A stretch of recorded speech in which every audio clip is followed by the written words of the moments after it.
Even if you're someone who doesn't have to put any effort into making new friends, this communication skill to make new friends without saying a word will make you superior. But use it carefully, or else you might get the nickname Most Wanted. Not only that, you'll also learn how letting someone scream their soul at you works in your favor. Stick to the end to find out why listening is more important than speaking, and as always, hit that like button so you can track your progress toward becoming untouchable.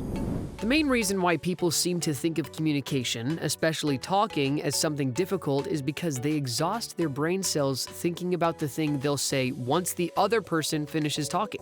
Not only will this make the time you spend with someone less enjoyable, but it's one of the biggest reasons why you're a bad communicator. Have you ever thought about what your communication with someone would look like if instead of focusing on your words, you focused on theirs?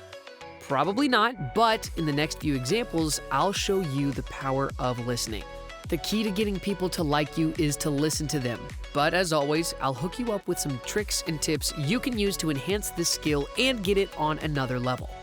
The words you say, the tone you use, as well as the facial expression and the body language are all very important factors when it comes to communicating.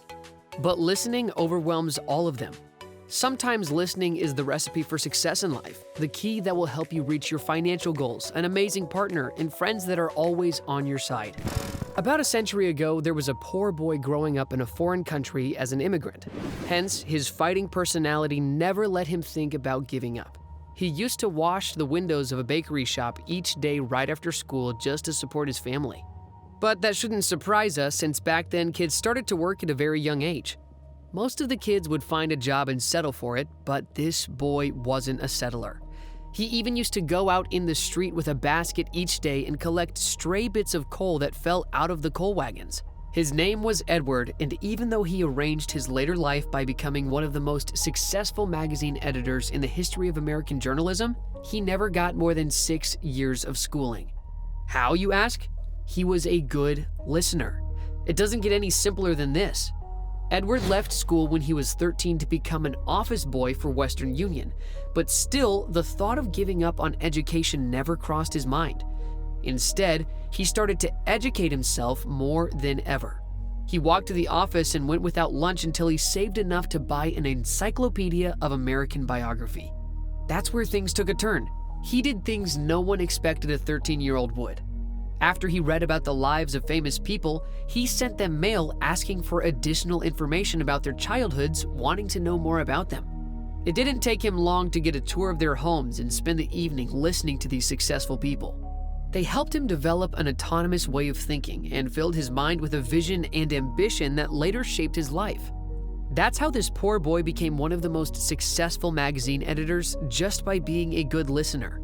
If this story didn't bring the power of listening closer to your eyes, I'm sorry, but I think it's time for you to exit the video before I start talking about how these principles can be used in different situations, and how people will start liking and respecting you more. But before we go on and talk about how this will make you friends, I know there are a lot of business heads watching this video, so let's touch their soul first. Years ago, there was a guy who founded a wool company. We'll call him James. His bigger clients got billed by checks instead of paying in cash, and one day one of his biggest clients stormed into his office. This client owed him a small sum of money, and James' billing team sent him a check to pay that bill multiple times, but the client denied it, and on top of that, he flew to Chicago just so he could talk with James face to face. As soon as he entered the office, he started screaming that he was not going to pay that bill because he didn't owe them any money and that he will never ever again order any goods from James' company. Everyone would expect James to kick him out of the office, but because of James' way of talking, his wool company later became the world's largest distributor of woolens to the tailors. James listened patiently to all this customer had to say. He was fighting the urge to talk back, but he realized that would be bad policy, so he just let the customer talk himself out. After the customer had no words left in his mouth, and after he got into a receptive mood, James told him in a gentle voice, "I want to thank you for coming to Chicago to tell me about this. You have done me a great favor, for if our credit department has annoyed you, it may annoy other good customers, and that would just be too bad. Believe me, I am far more eager to hear this than you are to tell it." At that moment, the customer's pupils got bigger. He just heard something totally opposite of what he expected to hear. he came all the way to Chicago to argue with James over this small bill. But James took care of it professionally, and instead, he thanked him and assured him he would wipe the charge off the books and forget about that bill. It didn't stop there. James continued reassuring him, saying he understood how he felt, and if he was in his shoes, he'd do the exact same thing. These calm moves are far more efficient than any arguing. But it doesn't even stop there. Since the customer mentioned he would never again buy from him, James recommended some other woolen companies. In summary, James listened patiently to everything this angry customer had to say, which allowed him to solve this in the best way possible. And what did the outcome look like? Well, James and this customer often used to get lunch together when he was in town, so James invited him to get lunch once again. After they finished and came back to the office, this customer, who swore he would never buy anything from James again, placed an order larger than ever before. Later, that customer got a baby, whom he gave the middle name James. The two of them remained good friends and kept the business deals until their death. Now you definitely understand the power of listening, and we're getting closer to the key part, how to enhance this skill and win people. As you already saw, it can be used anywhere, so let your imagination work. What's the psychology behind this? It's pretty simple, but the more you think about it, the more complex it may get.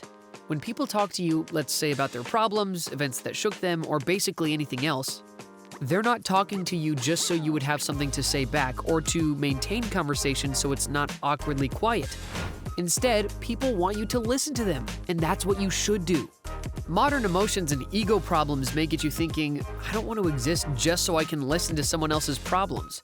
Well, that boy Edward was definitely able to listen to someone's problems, and that's why he was able to listen to success stories and take advice from the right people. People like it when you carefully listen to them, just understand their story and how they feel, and you don't even have to say a word to get them to like you. Keep in mind that this won't work so well if you listen to them carefully for the whole time and then say something recklessly. Think about what you say, but not while they're talking, because you should be focused on the words coming from their mouth. And as I said, I'll hook you up with some tips and tricks you maybe know about but don't use. I'm talking about the stuff that you can do to make any conversation more connected. A higher-pitched voice, for example, has been proven to be perceived as more likable and more trustworthy. The energy you present your words and body language with is very important. If you're tired and yawning, people will think you can't listen to them anymore and you just want to go home and sleep. Which is sometimes the case, but bear with it for a few minutes. Casually touching someone asserts dominance, and people will feel safer in your presence. But be extremely careful with this one. If you're not used to doing this and if you don't have a feel for it, it's better to skip on this one. Smile is also a very important factor, and your overall presence, especially your smell. If you've got everything on this list and then go out and let the people speak while you listen to them, it's inevitable that you'll make new friends. And if you want to learn how to avoid a mistake that makes people dislike you, click the video on the screen.